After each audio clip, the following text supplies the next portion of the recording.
He didn't want trouble, just a look at an old rifle he used to carry long before most of them were even born. But the clerk laughed at his questions, mocked his limp, called him Grandpa, and told him to leave. The old man didn't argue. He left quietly, like he always had, one step at a time. What the clerk didn't know was that the name on that man's dog tag still meant something, and exactly 1 hour later, an entire Navy SEAL team pulled into the parking lot. No sirens, no warnings, just a dozen men, walking in formation, dead silent, and asking one question: where is he? Before we begin this powerful story of disrespect, loyalty, and redemption, tell me in the comments, from which city are you watching this video today? And if you believe real warriors never forget their own, hit that subscribe button. These stories matter.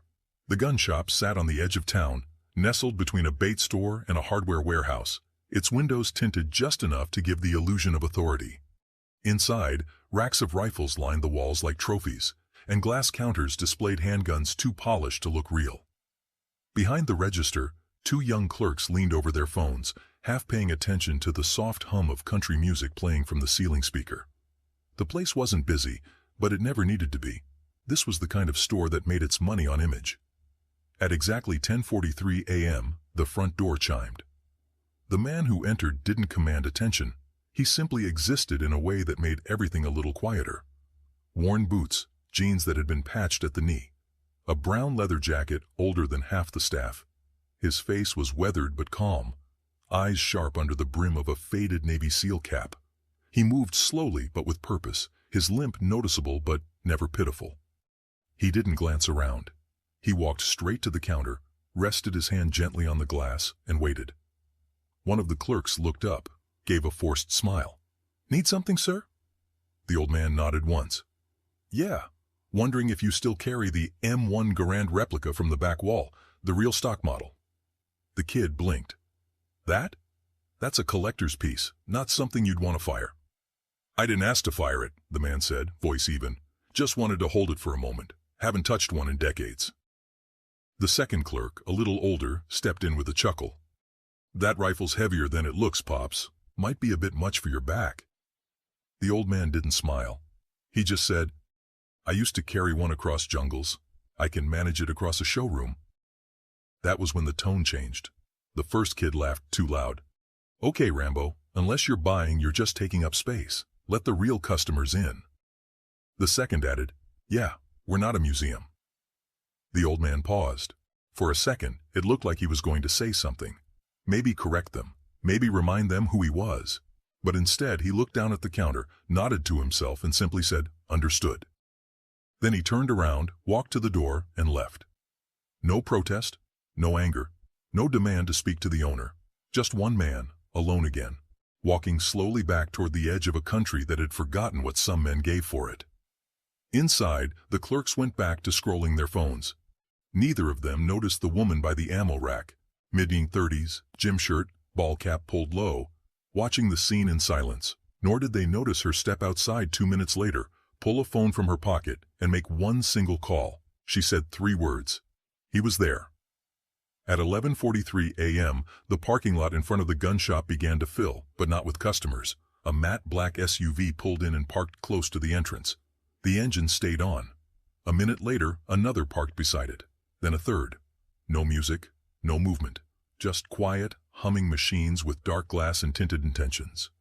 Inside the store, the clerks were still joking, still scrolling through their phones, still unaware that the atmosphere outside was shifting. Then the doors opened, 3 at once, and 12 men stepped out. Their movements were deliberate, unhurried, but carried a weight that made people stop mid-step. They weren't loud, they didn't shout, but something about their presence made the air feel heavier. Some wore civilian clothes, some dress uniforms. Most didn't need either. The way they walked told you who they were. It was in their shoulders, in their eyes, in the way they scanned the street out of habit, not nerves. They crossed the sidewalk in silence and stepped through the front door one by one. The chime rang softly as they entered, and even that sound felt different. Not a single word was spoken. They simply spread out in a calm, semicircular formation facing the counter. The youngest clerk, seated on a stool behind the register, barely looked up from his phone. "Welcome in, gents. Looking for anything specific today?" he said, without much interest. Then he glanced up and froze. 12 men, still, quiet, eyes locked on him. The oldest of them, graying hair, square jaw, chest bearing rows of ribbons, and the unmistakable SEAL trident, stepped forward. "An hour ago," he said evenly, "one of us walked through this door." His voice wasn't loud, but it hit with force. The second clerk, who had made the joke earlier, cleared his throat, visibly uncomfortable. "Sir, I think there's a misunderstanding." The man cut him off with nothing but a look. "He didn't come here to be honored," the SEAL continued. "Didn't ask to be recognized. He just wanted to see a rifle he hadn't touched since Vietnam. Your staff laughed, called him Grandpa, told him to leave. You didn't ask who he was. You didn't care." He placed something on the counter, a scorched flag patch, folded and worn. "He pulled this off my uniform when I was bleeding out in Helmand. Carried me out on foot, 22 hours with no radio, no backup, and a hole in his side the size of a fist. He never told anyone about it, never asked for thanks. But when he walked in here today, you treated him like a problem." The younger clerk swallowed hard, shifting in place, eyes flicking toward the door as if hoping to escape. The SEAL didn't move. "We're not here for revenge. We don't need an apology. But he won't speak for himself, so we're speaking for him." Another SEAL stepped forward and placed a photo on the glass. 8 men, arms slung over shoulders, dust-caked and sunburned, but smiling. The man in the center, younger then, unmistakable now, was the same one they had mocked an hour ago. The clerk's mouth opened slightly. "I didn't know." The lead SEAL nodded slowly. "Exactly. You didn't ask. No threats, no demands, just truth." Then the first man turned. The others followed, 12 of them, walking out the same way they came in. Without fanfare, without sound, just leaving behind a silence no bullet could replicate. Outside, a small crowd had started to gather, drawn by instinct more than curiosity. Phones came out, not to film, but to record, just in case they forgot how it felt to see something like this. The SEALs didn't acknowledge them. They didn't need to. They got back in their vehicles and drove off, one after another, like nothing had happened. But something had. Because inside the shop, the air didn't return to normal. The clerk sat down slowly, staring at the photo still sitting in front of him. For the first time he realized he hadn't just thrown out an old man, he had dismissed history, and now the entire world was about to learn who they'd really pushed out the door. By 1:45 p.m., the photo had already gone viral in 3 veteran Facebook groups. It was taken by a customer who had walked in just after the SEALs arrived. 12 men, standing in complete silence inside the gun shop, all facing the counter where 2 clerks stood frozen behind the register. No fists, no shouting, just stillness and a presence too heavy to ignore. The caption simply read, "When you disrespect a SEAL, you get all of them." At first, most people didn't understand the context. The post was shared and reshared, often with nothing but the American flag emoji. Then someone asked, who was the old man they were standing for? And that's when everything changed. By 2:12 p.m., a name emerged in the comments. James C. Beckett. A man who had been seen around town for years but never spoken much. Always polite, always alone. Wore the same beat-up SEAL Team 3 cap every day. No one ever asked what it meant, until now. One commenter wrote, "He was my uncle's CO in '91, saved 3 men in Panama. Didn't talk about it once after coming home." Another added, "If that's Beckett, we're talking about a real ghost, the kind of guy you only hear about in briefings, never in the news." Someone found a grainy, scanned personnel summary buried in a military archive and uploaded it under the photo. Master Chief Special Warfare Operator James Charles Beckett, SEAL Team 3. Joined in 1966, retired in 2004. Bronze Star, Silver Star, Purple Heart. Multiple unlisted commendations. Records showing service across Vietnam, Mogadishu, Panama, and Iraq. Over 35 confirmed personnel extractions in hostile zones. No autobiography, no press coverage, no interviews. Just decades of silence, decades of doing the job. By 3 p.m., the local news station had picked up the story, titled simply, "Silent Visit, 12 Navy SEALs show up at gun store in support of local veteran." The article gave no sensationalist details, just facts. A man had come in. He'd been asked to leave. An hour later, a team arrived. And suddenly, a quiet, overlooked figure had become a symbol of everything people had forgotten to respect. At the shop, the silence hadn't lifted. The clerks hadn't spoken to one another in over an hour. The photograph left behind by the seals sat on the counter, showing 8 men in a black and white group photo in the desert. They were muddy, sunburnt, young, but their eyes were hard.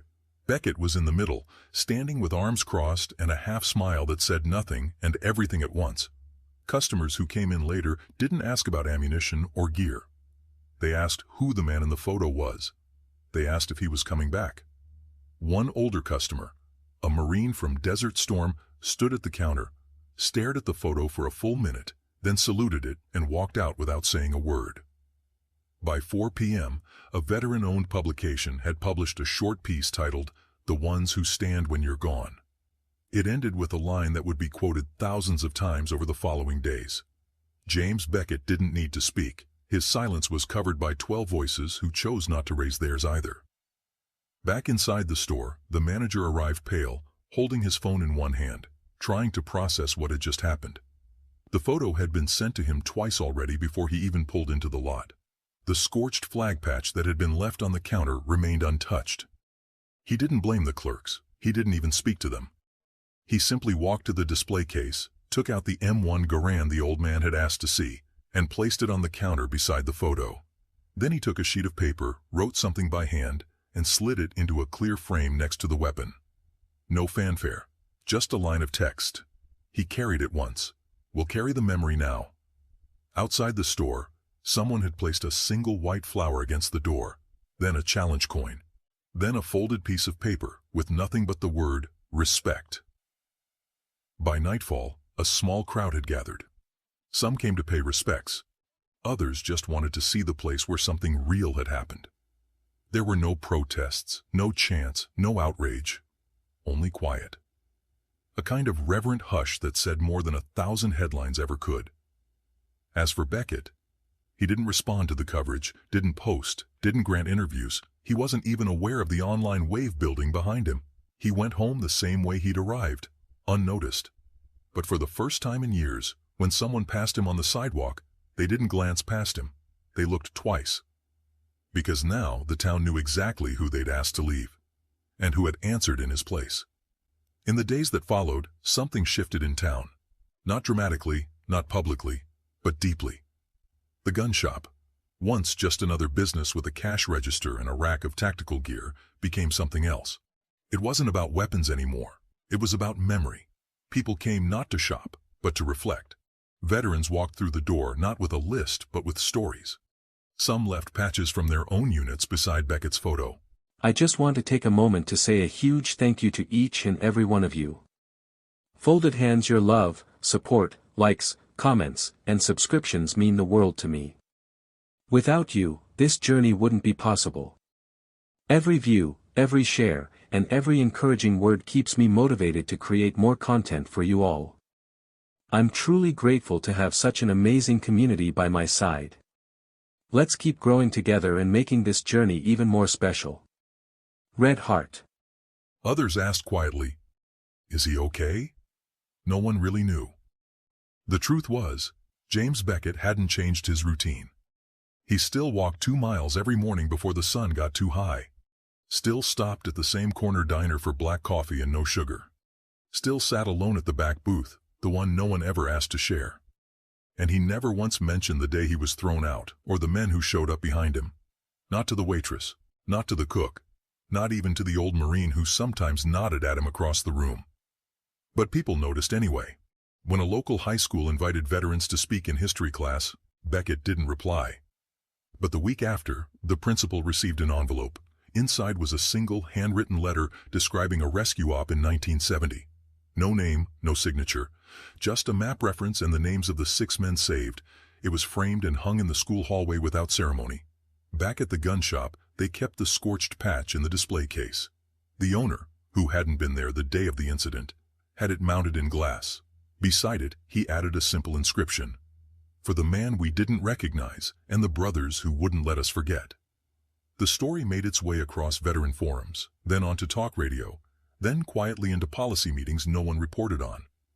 Because what happened that day wasn't a protest. It wasn't a fight. It was something rarer. Men standing for one of their own without saying a word. And the message was received. 2 weeks later, the SEAL team returned, but not to the shop. They came to Beckett's diner. They didn't take a table. They didn't make a scene. They just walked in, one by one, and stood silently by the booth while he sipped his coffee. He looked up, met their eyes, and for a second no one breathed. Then the youngest among them, the one who hadn't been born when Beckett left the service, spoke. "Sir, if it's all right, we'd like to sit with you." Beckett nodded once. They filled the booth without another word, and for the next hour, no one in the diner heard a single thing. But everyone there remembered the silence, because it spoke louder than anything else ever could. Some men don't need a title to be respected. They don't ask for credit. They don't raise their voices. They just do what has to be done, and then disappear into silence. Chief James Beckett didn't come to prove anything. He wasn't there to be recognized, or thanked, or told he mattered. He already knew who he was. What mattered was that his team knew it too, that they hadn't forgotten, that when the world got small and quiet, they showed up, not with outrage, but with presence. That's loyalty. That's brotherhood. That's the code that doesn't get printed on plaques or shouted in politics. It gets carried quietly, one mission at a time. Most people wouldn't have noticed the man with the limp and the faded cap, but 12 SEALs did. And now, so do we. So I'll ask you, have you ever met someone like Chief Beckett, someone who served, who never asked for praise, who never told their story, but who changed lives anyway? Write their name in the comments. Tell us how they lived. Say the things they never would, because they deserve to be remembered. And if this story touched you, subscribe to. We're here to make sure that men like Beckett are never invisible again. Their silence was earned. Now it's time we speak for them. We'll see you in the next story. And until then, if you ever see an old man standing quietly in a store, a diner, or a classroom, don't ask him what he's done. Just give him space, because he's already done enough. If this video gave you even a spark of inspiration, let it fuel your journey. Hit that like button to spread the energy, share your thoughts in the comments, and subscribe to keep leveling up with each video. Remember, you're capable of amazing things, and I'll be right here to remind you. Until next time, keep pushing forward.